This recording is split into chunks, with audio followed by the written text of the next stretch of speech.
If you've been an avid watcher of our hashtag BetterCallPaul series, then you know that one of the segments that we typically do once a month is a testimonial with one of our clients.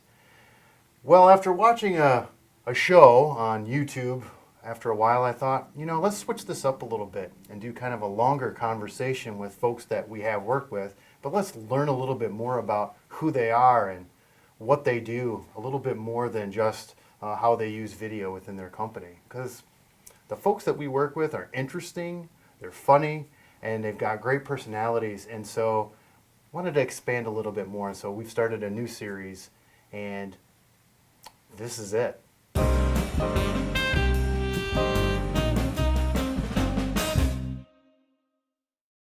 Melik, how you doing? This is it? This is it.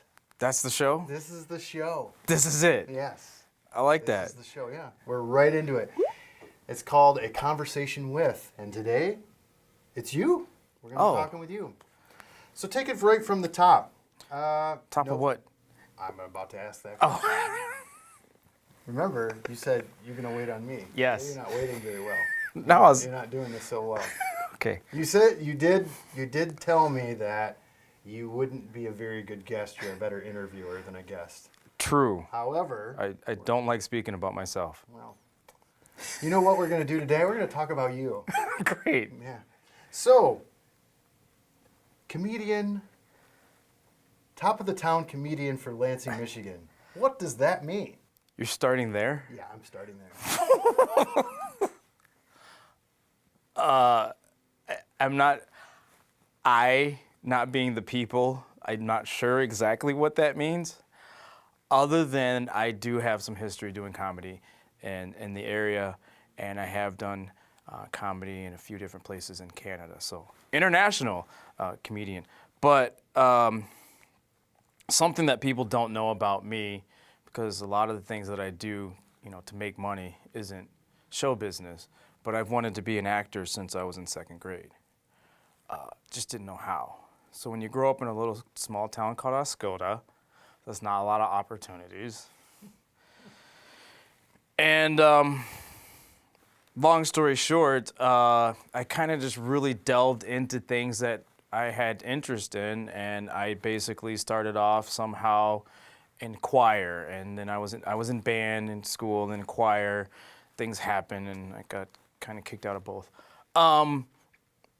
And then out of school, I discovered, it was many years ago when newspapers were very prevalent, and there was an ad for Riverwalk Theater's West Side Story, and I thought it would be really cool to be in West Side Story. I didn't think I'd get a part, but I thought the notion would be cool to be in West Side Story. It was my mother's favorite musical.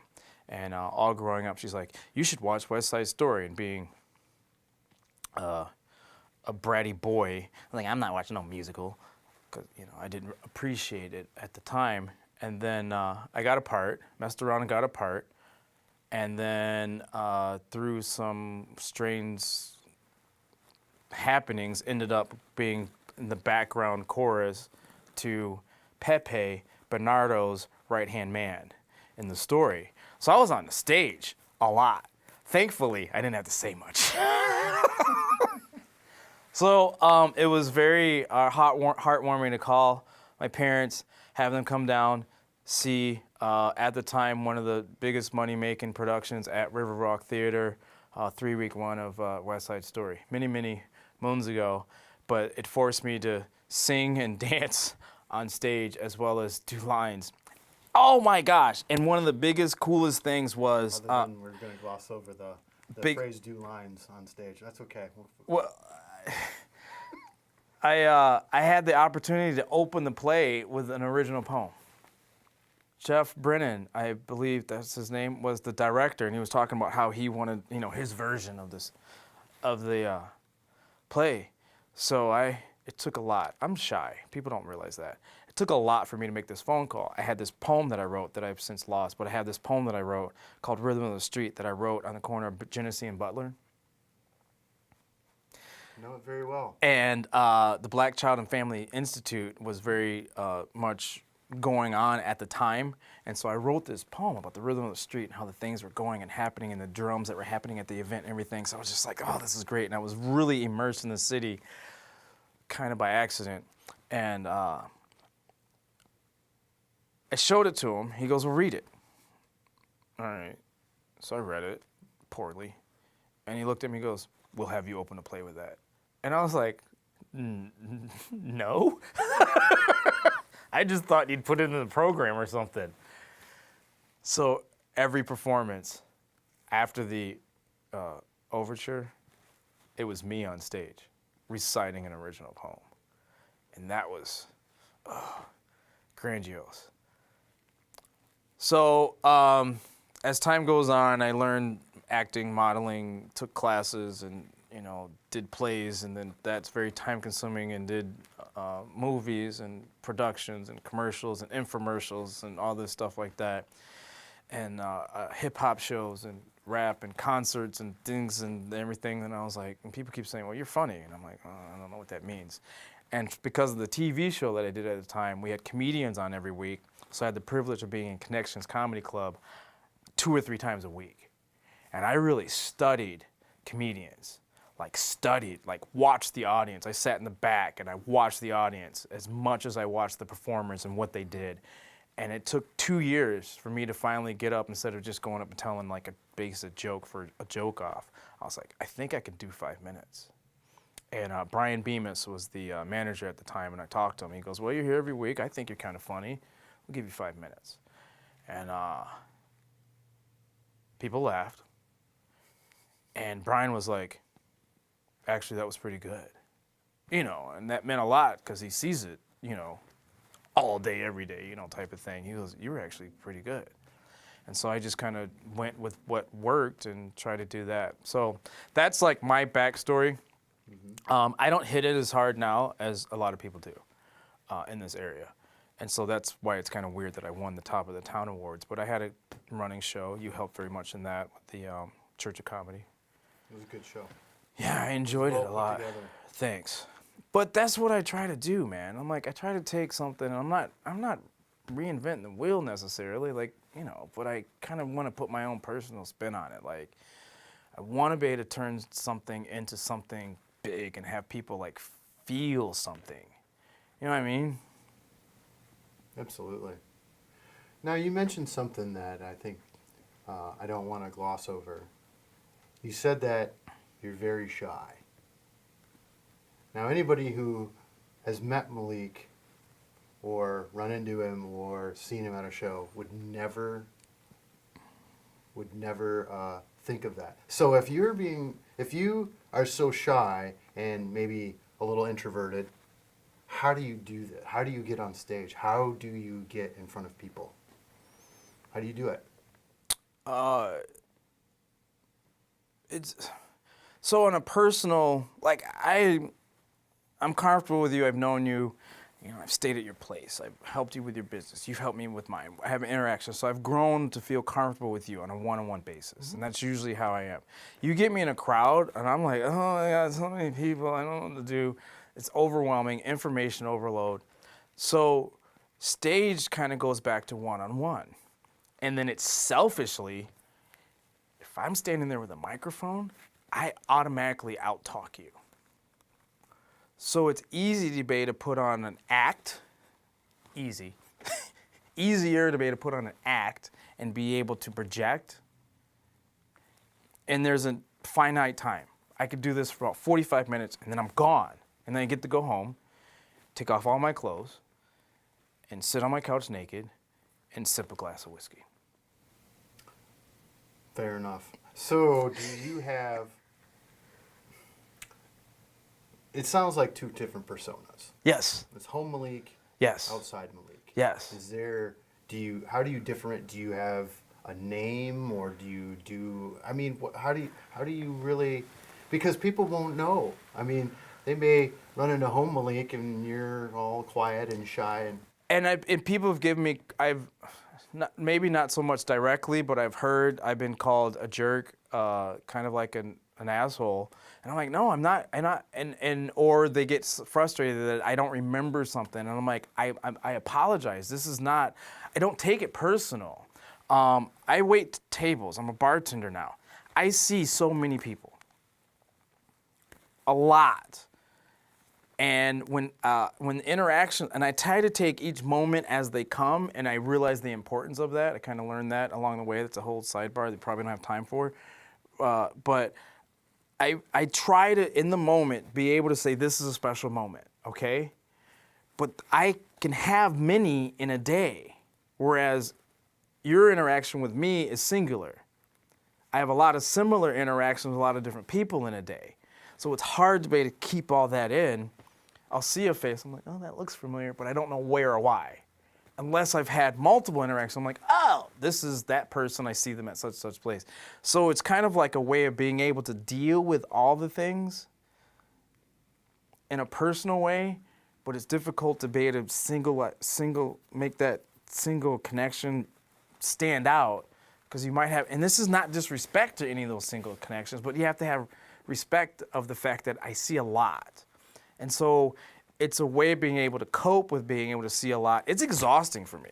When I'm home from work, I'm exhausted, but I'm wired tired. It takes about 2 hours for me to calm down in order to go to sleep. I don't care if I get out of work at 10 o'clock at night or 4 o'clock in the morning.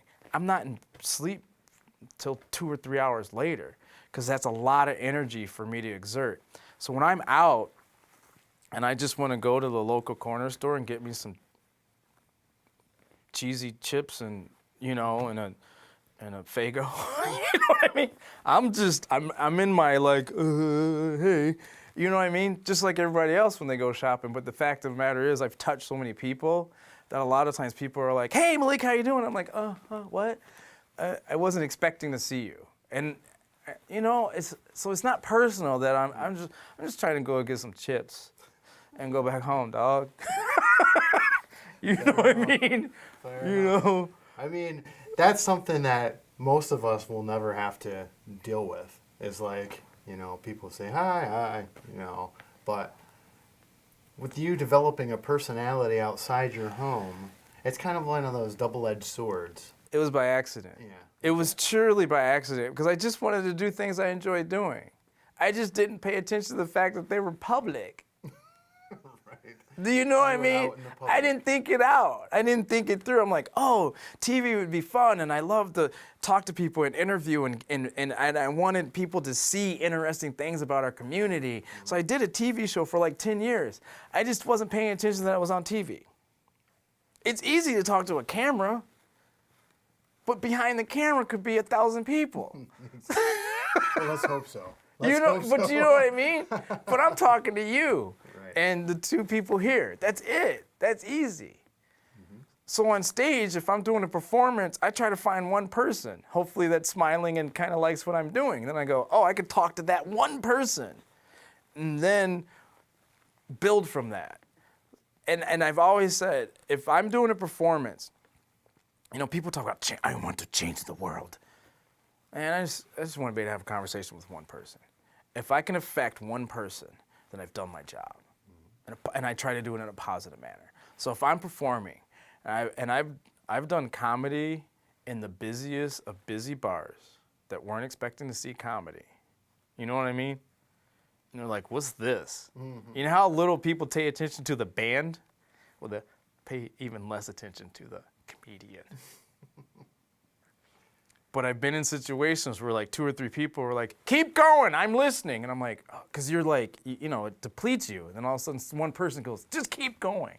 And I've held on to that. I'm like, just give me one person. If I could see one person, then that helps that. But then I'm depleted, It's like a superhero that exerts themselves and then has to you know what I mean? That kind of characterization of things where like, you're exhausted. And like, think about going to work every day for a week. At the end of the week, you're exhausted.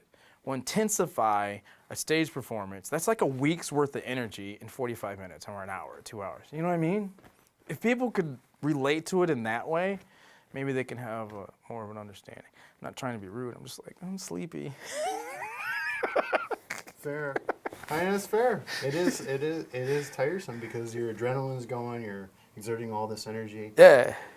Let's flip some things around a little bit. And back towards the beginning of the conversation, you mentioned you were from Oscoda. Like a lot of folks around here in this area, you're a transplant, but you fell in love with the area.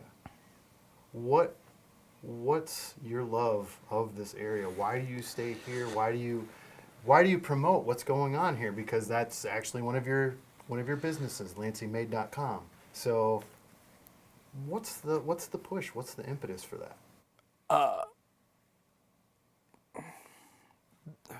All right, full disclosure, it came out of negativity and frustration. People kept pooping on Lansing, and Lansing's been very good to me.